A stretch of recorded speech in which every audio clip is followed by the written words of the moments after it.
Meu nome é Sandra Maria Silva, tenho 80 anos e moro no Ipiranga há 75. No Ipiranga, quando nós viemos para cá, porque nós morávamos no Alto dos Passos, onde eu nasci, entendeu? E quero fazer uma ressalva que lá era um quilombo. Então eu nasci no Alto dos Passos, na rua Padre João Emílio, mas antes de eu completar, acho que eu estava com uns 3 aninhos, nós moramos na rua Barão de Aquino, aí meu pai mudou para, não era a Cachoeirinha, mas entre a Cachoeirinha e o Ipiranguinha, que a gente falava era Piranga de baixo e Piranga de cima. Então, Piranga de baixo é hoje onde é a UPA, entendeu? E não era Bela Aurora e nem Teixeiras, era Piranguinha, que a gente falava Piranguinha de baixo. Então, nós moramos lá um bom tempo, aí meu pai comprou aqui em cima, né? Então, quando ele comprou aqui, ele comprou esse terreno de Salvador de Castro e as ruas não tinham assim nome, era por abecedário. Então aqui era a Rua G sem número. E durante os meus 5 anos, eu vim com 5 anos para cá e fui estudar os 7, né? Eu fui estudar no Grupo Central, depois todas as crianças da Zona Sul, né? Então, no Comportor, fomos divididos, uma turma foi ali para Casa de Itália, que foi fornecido devido à criançada, uniu os bairros de Zona Sul e também tinha a Serrinha, né? Que hoje é Dom Bosco. Então era muita criança mesmo. E fiquei um tempo estudando na Casa de Itália, aguardando a reforma do Duque de Caxias, que era uma casa, que diga-se de passagem, linda, maravilhosa, a Avenida Rio Branco era só de casas bonitas, e lá comecei a estudar. Então foram 5 anos de estudo lá, e não tinha ônibus, aqui era uma roça, o Ipiranga era uma rocinha, mas já tinha alguns moradores, mas todo mundo se conhecia, que era muito pequeno. Então, assim, foi evoluindo muito devagar, né? Bairros que hoje, onde são bairros conhecidos, não tinha. E eu me lembro quando começou os ônibus, mas o dono da empresa, a gente conhecia, seu Afonso, aí ele colocou uma lotaçãozinha, que só tinha uma porta de entrada, né? E a gente era aquelas fichas coloridas. Mas o lotação, que se não me engano foi nos anos quase 50 e poucos, né? E a rua Dom Silvério ainda era de terra, não era nem calçada. Quando chovia, todo mundo tinha que descer, principalmente os homens, e ir empurrando. E o lotação virava ali na Cachoeirinha, que hoje onde é a igreja, virava ali, e dali o pessoal ia a pé. Então, vinha a pé até ali, mas nós não andávamos de ônibus. A gente ia a pé, aquela criançada, muita criança mesmo, né? Aí depois o ônibus começou a virar lá onde hoje é a UPA. O ônibus virava ali. Aí o ônibus já vinha até aqui em cima, na pracinha, onde é a pracinha do Ipiranga hoje.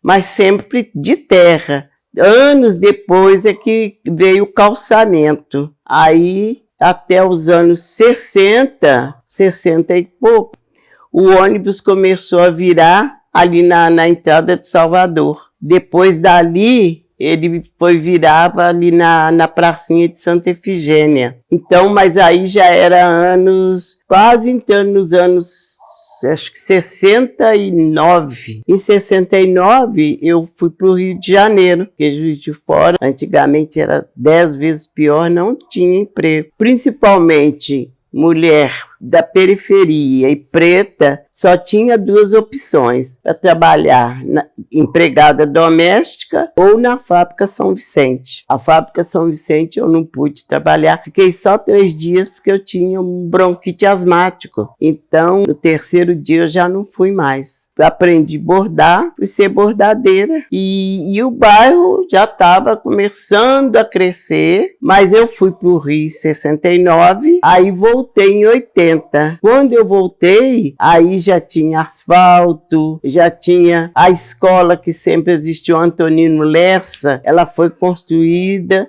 acho que em 50, por aí assim, e que tem hoje é uma escola bonita, acolhe muita criança mesmo. Aí surgiram os outros bairros, por exemplo, hoje o Sagrado, lá era os Pintos, era uma família muito numerosa que morava lá, que tinha o sobrenome deles. Aí então a gente falava os Pintos. E aqui nós tínhamos a casa do Salvador.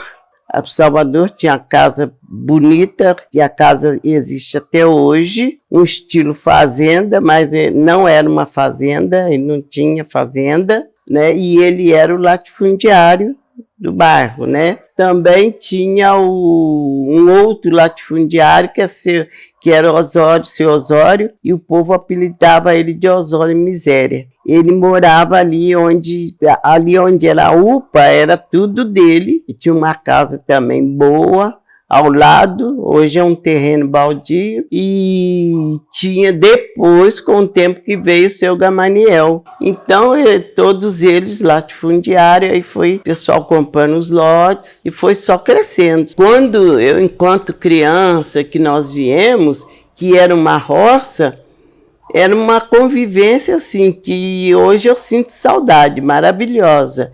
Aquela coisa, todo mundo conhecia todo mundo, o bom dia, o boa tarde, tinha aquela coisa de o vizinho ir um na casa do outro, sentava, todos tinham um banquinho do lado de fora. Então era aquela vidinha mesmo de roça. E quando foi crescendo o bairro, as pessoas se mudando, mas todos se conheciam, e a nossa casa era quase um ponto de referência, porque a questão de ônibus, muito barro, às vezes as pessoas iam pegar o ônibus ali no Salvador, aí passava na nossa casa para lavar os pão. Eu, como criança, e como muitas outras, tínhamos atribuições, que ninguém tinha água encanada, ainda não tinha, então a gente buscava água na mina, então cada um tinha assim, na parte da tarde buscava água, que era para tomar um banho, para isso, aquilo, e ia brincar de tarde. Então a tarde era maravilhosa, que a gente brincava, ia até a noite, e um tempo assim que eu não consigo entender o que acontece, que o céu estrelava, era aquele céu estrelado, aquelas noites bonitas, tranquilas,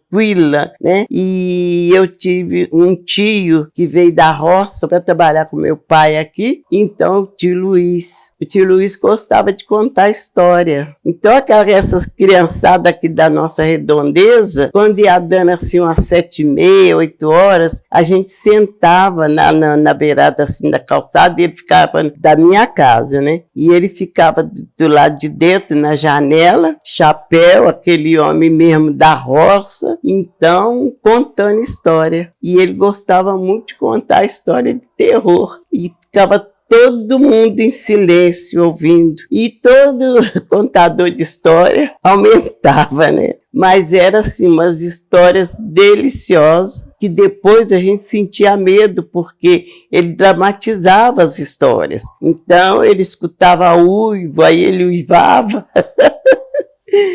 E a gente ficava com medo.